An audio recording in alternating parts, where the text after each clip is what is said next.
Someone said, Michelle, why do you never show yourself in videos? I don't know, I'm just really shy.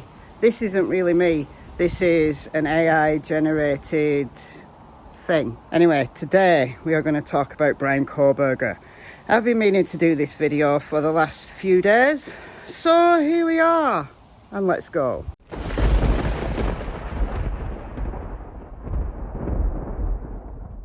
My Kohberger videos are amongst the least watched of all the videos on this channel. I can see why. It's because I deal in facts, not conspiracy theories. I do like to debunk theories now and again, but I also like to talk about the science now and again. This video, for example, did you watch it? Did you understand it? If you watched it and you didn't understand it, watch it again.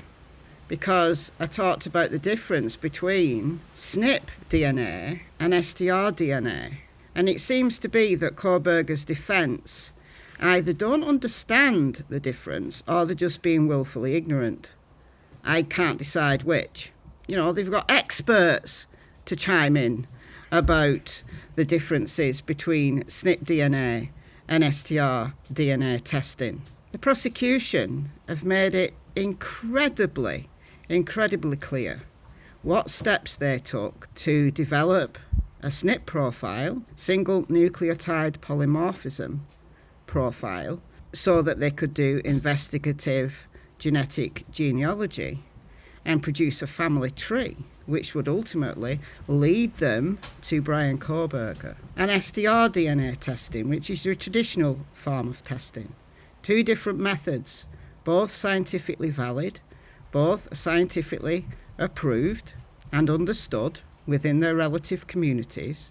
So again, Kohberger's defence are either not understanding this, and presumably they're clever people, or they're being willfully ignorant. I don't know which. I genuinely don't know which it is. And 3 days ago, over on my other channel, Michelle Walks, I did a bit of a rant, and I'm going to try and not make this video a rant. I'm going to try and stick to the facts. However, here's a little snark alert for the next few minutes, because before I get into the facts of the case, I want to just respond to a number of comments.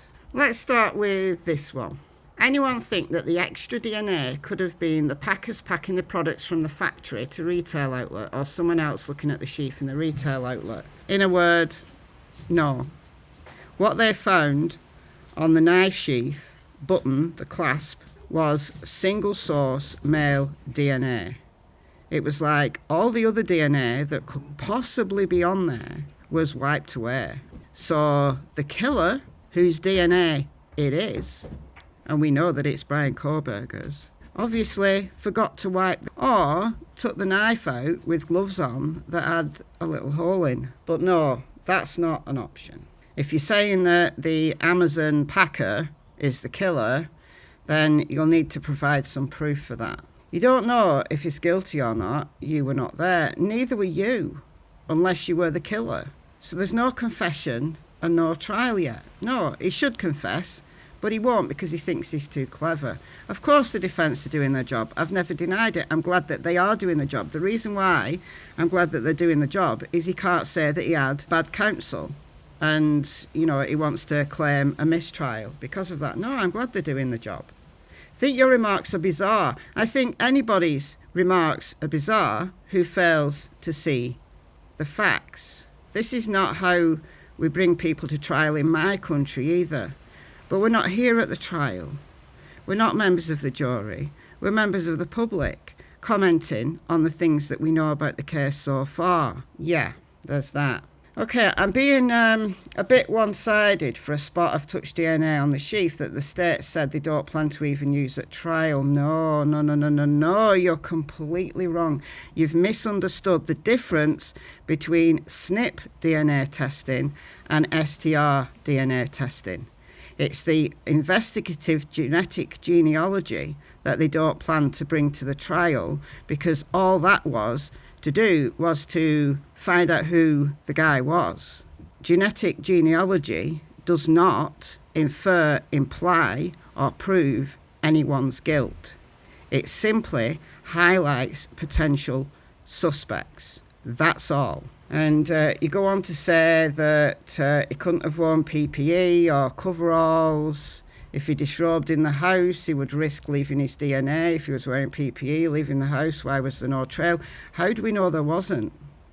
How do we know there wasn't blood spots left outside? How do we know that there weren't other traces of the killer left at the scene? We don't know that yet, do we? There was another white car that looked very much like an Elantra doing the rounds around the food truck. Was there, really? Did you see that? Did you see that as an Elantra? Did you track its progress? Did you know where that went? No, but I bet you any money law enforcement do. Just because they added such DNA doesn't mean he's guilty.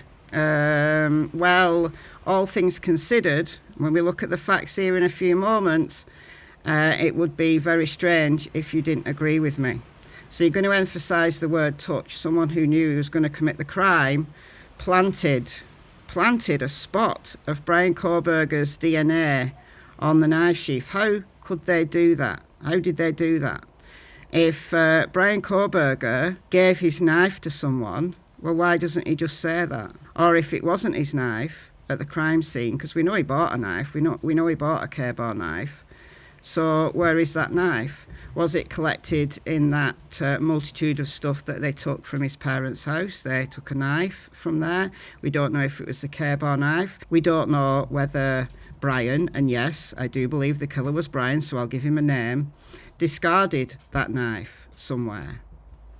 But the sheath, someone planted the sheath. The real killer planted the sheath with Bryan Kohberger's DNA on it. How did they get that DNA on there? And it's not just the touch DNA that'll get him convicted. You've got to look at the totality of the evidence. And I truly believe that one man could have done that kind of damage in a short amount of time. And then take a souvenir. How do we know he took a souvenir? Maybe he did, maybe he didn't. But look at some other killer cases. Look at Ted Bundy. Look at the damage he could do in a very short space of time. Bryan was just a pawn. Okay, all right. I'll get the world's smallest violin out. Poor Bryan. The facts remain that the DNA chain of custody was unfortunately not done. Was it not? How do you know? Can you prove that? Where is it in the documentation that says that the chain of custody, unfortunately, was not done? I'd like to know your proof on that, please. Okay, the only thing that throws you is the timing of the car. He was very quick, and taking off garments like coveralls, what, take 30 seconds? Stuff them in a bag as you're walking away. Ed Wallace and other forensic experts have said even if he did wear coveralls, there would still be some evidence in the car and he wouldn't be able to clean every piece that forensic teams would search. Well, what if he covered his car, like his car seat, and what if he covered his steering wheel in plastic and he removed that later, wearing gloves and clean clothes? What if he did that in the hour that he was faffing about in the middle of nowhere, south of Moscow, before he went back to Pullman? Well, look at the timings. The timings are good. The timings are spot on. Of course he could have done it in the time he had available. And he cleaned his car. He may have cleaned his car several times. And to be honest, we don't even know whether they found any evidence in his car. We don't know. We don't know everything yet. But if there was no sign of the victim's DNA in his office, well, he didn't kill them in his office. He didn't kill them in his apartment. He didn't kill them in his parents' home in Pennsylvania. So you wouldn't expect to see the victim's DNA there. The mistake Bryan made was leaving that knife sheath. Finally, this is my favourite. Cue snark alert. Snark alert warning right now. As a psychologist, how can you speak of living human beings who have human being problems this way? Because I am not on YouTube as a psychologist, just because I have a PhD in psychology, just because I used to work in psychology, doesn't mean I am here as a psychologist. I've never claimed to be here as a psychologist. You are not my client. Bryan Kohberger is not my client. I am here as a person. I am here as just a random on the internet who has a laptop, who is able to talk about cases with some level of understanding of things like DNA and things like criminal justice and things like, psychology. I occasionally do psychology videos. Oh, shoot me. If you're saying that somebody who committed a quadruple murder should be granted my sympathy and my empathy and my compassion, quite frankly, F you. I am not here for that. I am here for the victims. I wonder if you treated your clients in this matter. Well, I don't know what job you think I used to do, but I never had clients. So maybe you need to learn a little bit more about me before you make such a claim. Again, you are not my client. Neither is Bryan Kohberger. Neither is anybody listening to this video or any of my other videos. So I guess you want me gone? No, I don't want you gone. I'm going to say you're wrong. I'm going to say you're misguided. I'm going to say perhaps you're misinformed. You see how he tried to better himself even if he's guilty? Well, I'm sorry, he can try and better himself while he's sitting on death row, can't he? My heart breaks for Bryan. No, my heart doesn't break for Bryan. My heart breaks for Kaylee, Maddie, Ethan, Xana, Dylan and Bethany, and all of their families who have to pick up these pieces. That's who my heart breaks for, not a cold-blooded killer like Bryan Kohberger. And on that note, let us get to the facts of the case. Hey Siri, how much DNA do I share with my cousin? Here's what I found. Oh, directed me to a website. All right. Directed me, actually, to 23andMe. You share 100% of your DNA with an identical twin. So is it possible that Bryan Kohberger has an evil identical twin? His parents should know, shouldn't they? Parent, child or full sibling 50%. Grandparent, grandchild, aunt, uncle, niece, nephew or half sibling 25%. First cousin 12.5%. First cousin once removed 6.25%. Second cousin 3.13%, second cousin once removed 1.3%, third cousin 0.78%, fourth cousin 0.2%, and then fifth cousin and sixth cousin onwards it's negligible. And these are just averages. There is some variation depending on the specifics of your genetic makeup. The reason why I'm telling you all this is because the defence don't seem to be able to understand the potential for that analysis to lead just to one person is very, very possible. Depends on the dynamics of his family. If the results of all of their examinations of the records shows that there's only one eligible male, then that's the guy that they start with. But they may have started with more than one suspect. That's what investigative genetic genealogy does. It highlights potential suspects. It does not infer, imply, or prove anyone's guilt. This is my family tree here on Ancestry. And yes, I've got genetic matches to some like second and third cousins that I never knew even existed. This is my great-granddad here and my great-grandma. And this is my great-great-grandma. And I just want to show you this profile, just very quickly. For every one of these people in my family tree, it's backed up by records.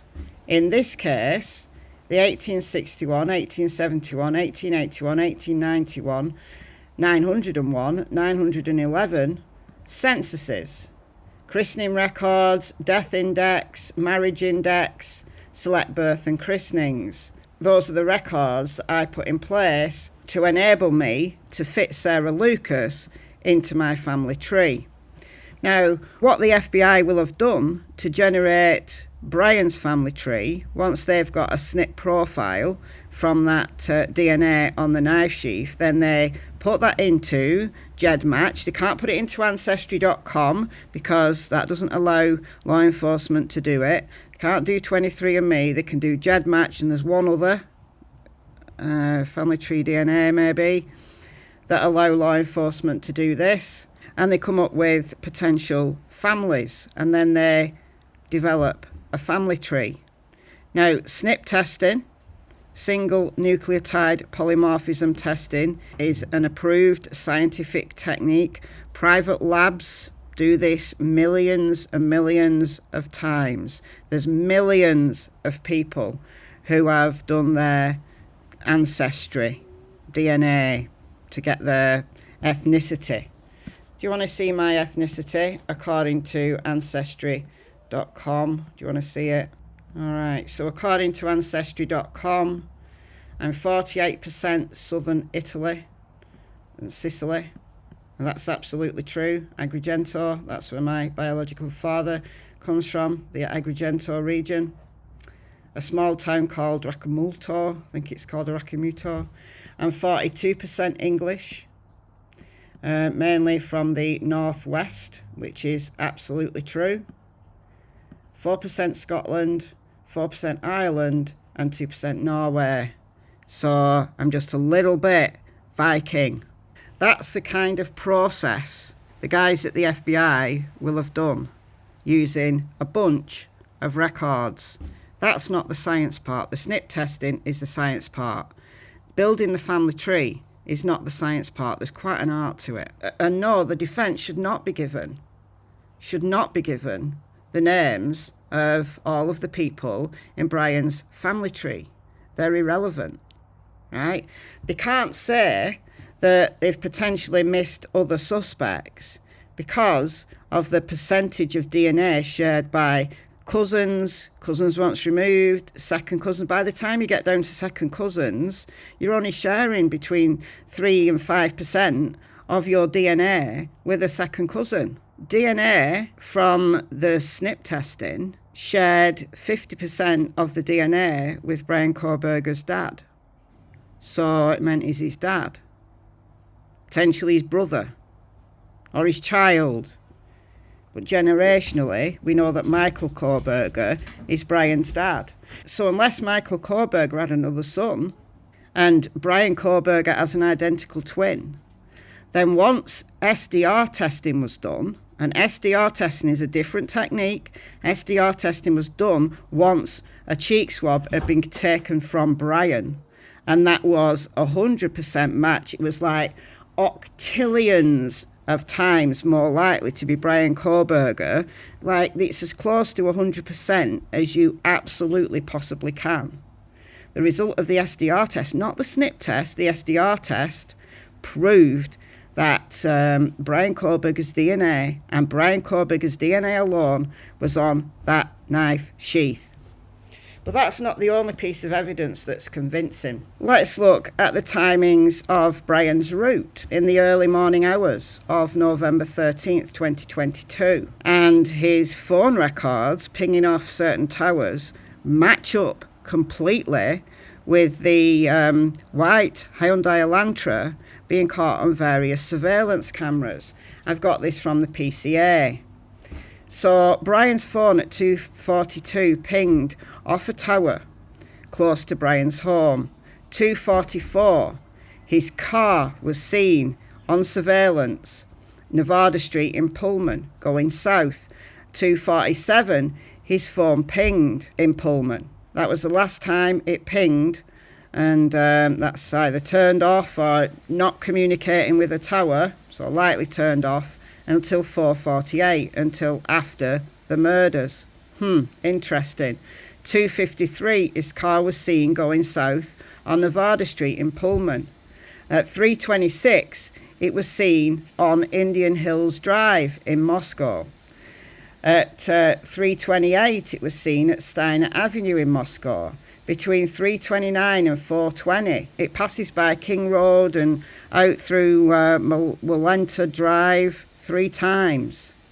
Then at 4:04, it's seen going east on King Road, turns at 500 Queen Road and then turns again. It has to do a 3-point turn in the road. It's caught on surveillance cameras. A surveillance camera very near to 1122 King Road. There's another one at the Queen Road Apartments. 4:20, seen speeding away from King Road. And then his phone comes back on. 4:48, it pings from a tower going south on Highway 95 near Blaine. Between 4:50 and 5:26, it pings on South Highway 95 near Genesee, and then west at Uniontown, and then north to Pullman. Between 5:25 and 5:30, the car is seen on 5 cameras in Pullman and on the WSU campus. And around 5:30, the phone pings close to Bryan Kohberger's home. So the phone data matches, the car surveillance data matches, they both match up together. So if the killer isn't Bryan Kohberger, who has a virtually 100% match, as close as any DNA test can give you, octillion's more likely to be Bryan Kohberger through STR testing than anyone else in the entire world. In the entire universe, octillion has got 27 zeros behind it. It's an unimaginably large number. But also, the car seen coming and going around King Road at that time matches Bryan Kohberger's. The phone, when it's turned on, is consistent with the surveillance data of his car. So if somebody planted Bryan's DNA on that knife sheath, did they also steal his car and steal his phone and go all around town with it? What are the chances that Bryan Kohberger's the killer versus the chances that anyone else is the killer based on this data? And this is the data we have. How much more information do the prosecution have that we don't know yet? Those are the facts of the case, and for now, the prosecution rests.